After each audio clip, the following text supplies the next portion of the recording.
Olá, seres! Chegamos para a nossa aula de teste sobre heranças, principalmente ligadas ao sexo. Aquelas que os genes estão no cromossomo X, não tem correspondência em Y. Mas antes de eu realizar o teste, se você não é inscrito ou inscrita no nosso canal, inscreva-se, deixe seu like e ative as notificações para o mais rápido chegarmos até você.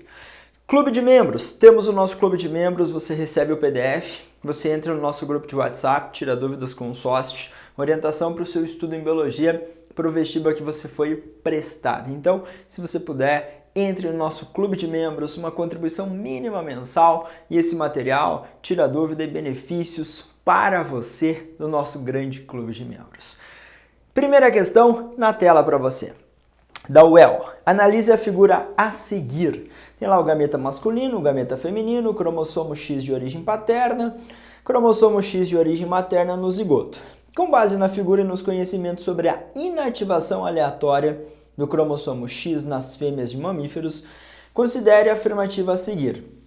1. A cromatina condensada, estrutura conhecida como corpúsculo de Barr, é visível tanto no gameta feminino quanto no gameta masculino. A divisão que origina as células possuidoras de um cromossomo inativado ocorre quando os cromossomos homólogos duplicados se separam. 3. As fêmeas heterozigotas apresentam proporções iguais de expressão do cromossomo X de origem paterna e materna. 4. Os alelos que determinam a cor da pelagem das fêmeas de gatos domésticos estão localizados no cromossomo X. Assinale a alternativa correta. Somente 1 e 2, somente 1 e 4, somente 3 e 4, somente 1, 2 e 3, somente 2, 3 e 4. Vem para cá então. Nós temos aí um caso de inativação aleatória do cromossomo X, também conhecida como compensação de dose ou hipótese de Lyon. Uma pesquisadora que trouxe para nós a seguinte interpretação na genética. Quando você tem dois cromossomos X ou mais, um deles é ativado e os outros ou o outro serão inativos. Então eu vou colocar aqui, recebi um X do papai, recebi um X da mamãe. Em mamíferos, XX, sexo biológico, feminino. Então ele colocou em gatos e a expressão da pelagem dos gatos. Então tem dois X, um deles inativado. Isso é chamado de cromatina sexual, corpúsculo de Barr, em homenagem a Murray Barr, um cientista que fez essa observação. Mas a compensação de dose, ou hipótese de Lyon, vai falar assim, se tem X, 2 ou mais, 1 vai ser ativo e os outros inativados. Então, se tiver 3x, 2 são inativos, 1 é ativo. 4x, 3 inativos, 1 ativo. Esse inativo é um cromossomo X chamado também de heterocromático ou inativado. Só que a inativação ela não é total. Hoje a gente tem essa consciência ou essa noção, ok? Mas 2x, a inativação vai ocorrer ao acaso, X paterno ou X materno, nas células somáticas, nas células 2N ou diploides das fêmeas de mamíferos, ok? Então o item 1 já é falso, ele fala a cromatina, estrutura conhecida como corpúsculo de Barr, é visível tanto no gameta feminino quanto no masculino? Não é em gameta, é célula somática, célula diploide, célula corporal 2N, das fêmeas de mamíferos. Inativação ao acaso. 2. A divisão que origina as células possuidoras do cromossomo inativado. Se uma célula divide em forma 2, 4, 4, 8, isso é mitose, não meiose. A meiose vai produzir gametas, e lá no gameta vai ter só um X de origem paterna ou X materno, e lá não vai ter inativação. Então é falso.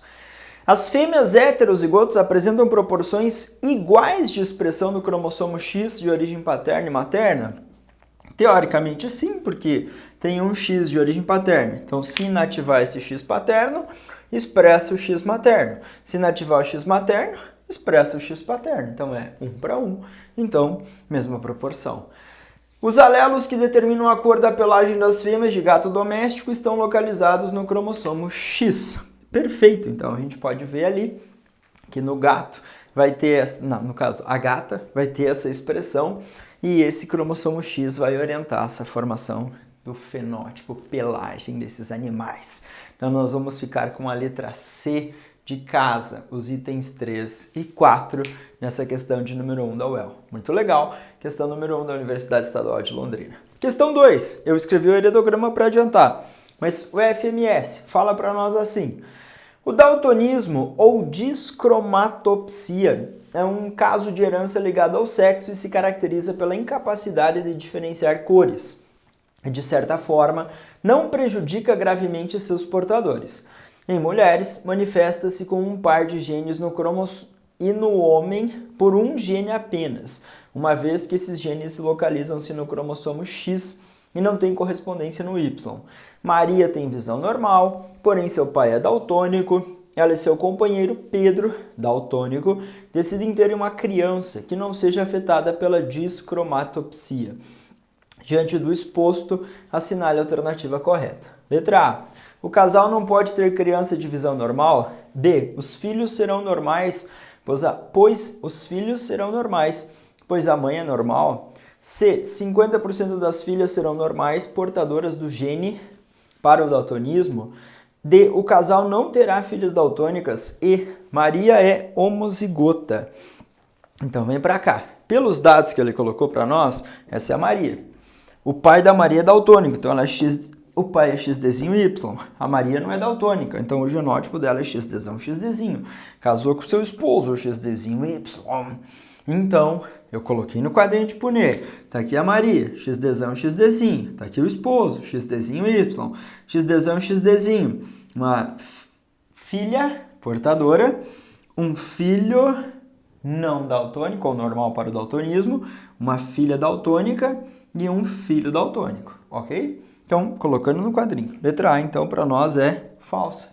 A letra A fala: o casal não pode ter criança de visão normal? Pode. Pode ter meninos, meninas de visão normal. B. Os filhos serão normais, pois a mãe é normal? Não, obrigatoriamente. Você pode ter filho normal e filho daltônico. C de casa. 50% das filhas serão normais, portadoras para o alelo do daltonismo? Sim, ó. 50% das filhas. Então, se eu olhar as filhas, eu vou ter XDzão, XDzinho, XDzinho, XDzinho. Perceba que ele falou 50% das filhas serão normais. Então, vou analisar somente as filhas. Filha daltônica e normal, portadora. Certinho. O casal não terá filhas daltônicas. Mentira, porque ele tem aqui XDzinho, XDzinho. E de escola, Maria é homozigota. Mentira, porque a Maria é XDzão, XDzinho, então ela vai ser heterozigótica. Lembrando que eu posso usar homozigoto e heterozigoto para as mulheres, porque tem 2x. Para homens eu vou usar hemizigótico e hemizigótico e hemizigótico, porque só tem um alelo do gene. Então pode ser o XDzão ou o XDzinho. Tá bom? Mas legal a interpretação. Também é a letra C de casa. Questão número 3 na tela para você.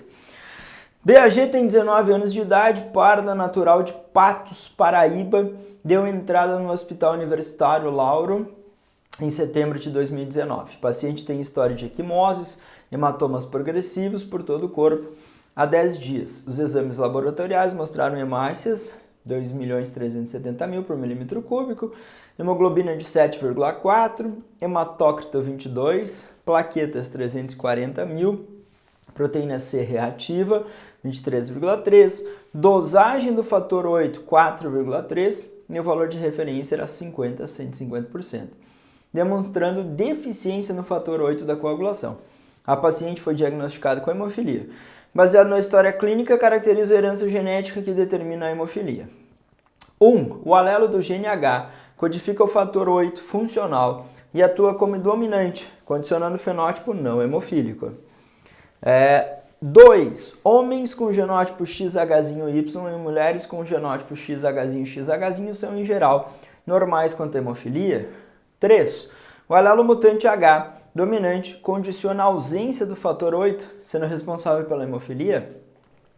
4. O alelo mutante Hzinho recessivo condiciona a ausência do fator 8, sendo responsável pela hemofilia. Homens com genótipos XHzão e Y e mulheres com genótipos XHzão e XHzão são normais quanto a essa característica. Estão corretas afirmativas. 1 e 3, 2 e 5, 1, 4, 5, 1, 3, 5, apenas alternativa 1. Então vem para cá. O item número 1, o alelo Hzão, determina a produção do fator 8 de coagulação. XHzão, fator 8. XHzinho mutante não vai promover a produção desse fator 8. Hemofilia é uma herança recessiva ligada ao sexo. Genes em X sem correspondência em Y. Então o 2, homens com genótipo XHzinho, Y e mulheres XHzinho são, em geral, normais? Não, serão hemofílicos. Então essa alternativa é falsa. O item 3, o alelo mutante Hzão dominante condiciona a ausência do fator 8? É presença. O alelo Hzão 8 promove, o alelo Hzão promove a produção do fator 8. Então, falsa. O item 4, o alelo mutante Hzinho recessivo condiciona a ausência do fator. Perfeito.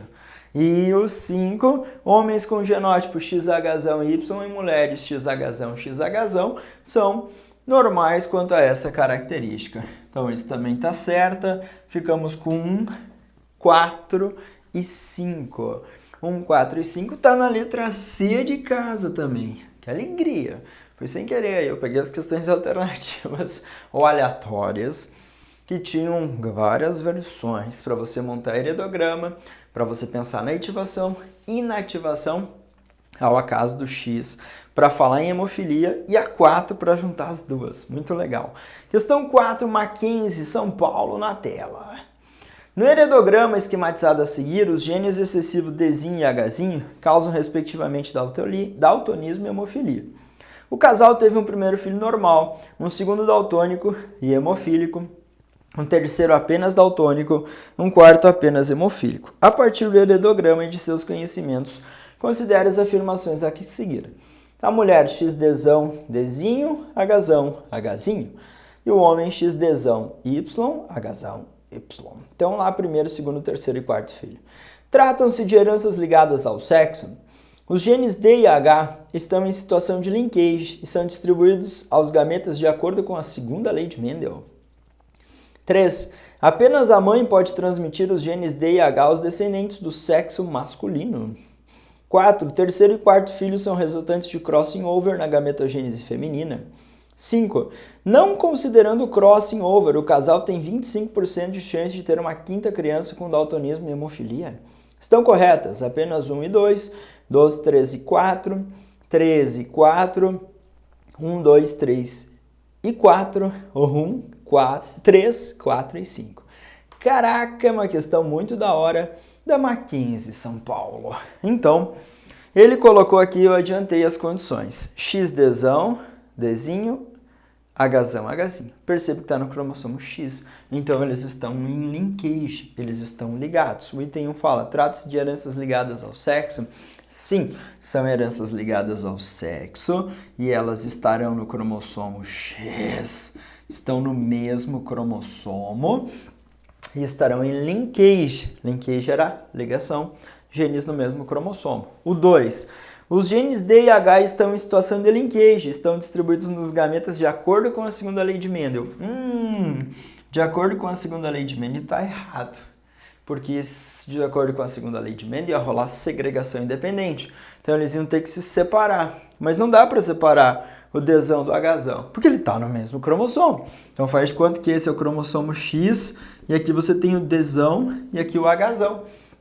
E agora, esse é o cromossomo X, e aqui você tem o Dzinho e o Hzinho. Então quando separa para formar o gameta, imagina que aqui vai formar um óvulo, e aqui vai formar o outro óvulo. O Dzão vem junto com o Hzão, não vai separar, segundo a segregação independente. Pode separar, ou pode mudar aqui quando ocorrer o crossing over. O item 3. Apenas a mãe pode transmitir D e H aos descendentes do sexo masculino. O Y daqui, ó, veio do papai. Então, o papai passou o Y, o X veio da mamãe. Papai passou o Y, o X veio da mamãe. Papai passou o Y, o X da mamãe. Então, isso é verdade. Apenas. 4. Terceiro e quarto são resultantes de crossing. O terceiro e o quarto são esses aqui. Primeiro, segundo, terceiro e quarto. Ó, o Dzão e o Dzinho trocaram. Jogou o Dzinho pra cá e o Dzão pra cá. Você vai falar por quê, sócios? Dzinho pra cá, apenas daltônico. Hzão, normal para hemofilia. Dzão pra lá, Dzão, normal, só manifesta o Hzinho, somente a hemofilia. Então, tá valendo. A 4. Terceiro e quarto são resultantes de crossing feminina. Vocês entenderam? Teve o crossing. Jogou o Dzão pra cá, o Dzinho pra cá, o Hzão e o Hzinho. E aí a gente teve essa variação. Se o Dzinho vem pra cá, vai ficar Dzinho Hzão. Dzinho Hzão só tem daltonismo. Agora, o Dzão foi pra lá. Dzão Hzinho. Só tem hemofilia. Ok? É nóis, muito legal. Não considerando o crossing, o casal tem 25% de chance de ter uma quinta criança com daltonismo e hemofilia. Caraca, ele colocou mais uma probabilidade. Se você colocar no quadrinho de Punnett, você vai colocar no quadrinho de Punnett e você vai ver isso. Ó. O que você vai ver? Aqui, ó, X, Dzão, XHzão, Y. X, Dzão, Hzão, X, Dzinho, Hzinho. Se você preencher X, X, X, Y, X, X, X, Dzinho, Hzinho, Y. Vai ser 1, 4 ou 25% para você preencher aqui. Então é verdade. Caraca, essa questão é muito completa. Ela te coloca heredograma, ela põe os genes do mesmo cromossomo pensando em linkage, ela fez você pensar em segregação segundo a lei e ela colocou probabilidade. Topzera para você estudar. Você é aluno aí do nosso canal bem na bio para brilhar nas provas. E a resposta vai ser 1, 3, 4 e 5. 1, 3, 4 e 5 o que tem na letra E de escola. Muito legal, muito top. Eu espero que vocês tenham entendido. E esse, teoricamente, é o nosso último encontro sobre essa ideia de heranças genéticas. Que a gente pensou na primeira lei, na segunda lei, a gente pensou em linkage, a gente pensou em herança ligada a sexo, a gente pensou em interação gênica, e a gente vai ouvir falar em genética só lá quando eu falar no blocão evolução. Aí eu vou falar em equilíbrio gênico ou genético, ou teorema de Hard-Weinberg, ou genética de populações. Mas vai ser junto com evolução, ok? Eu espero que vocês tenham me entendido nessa playlist genética. Use sempre o nosso canal aí para estudar, para revisar conteúdos, ficar ligado no seu vestibular. Se não é inscrito ou inscrito, inscreva-se no nosso canal, deixe seu like, apoie o nosso projeto também se você quiser ser membro do nosso canal. Um abraço e bons estudos a todos vocês.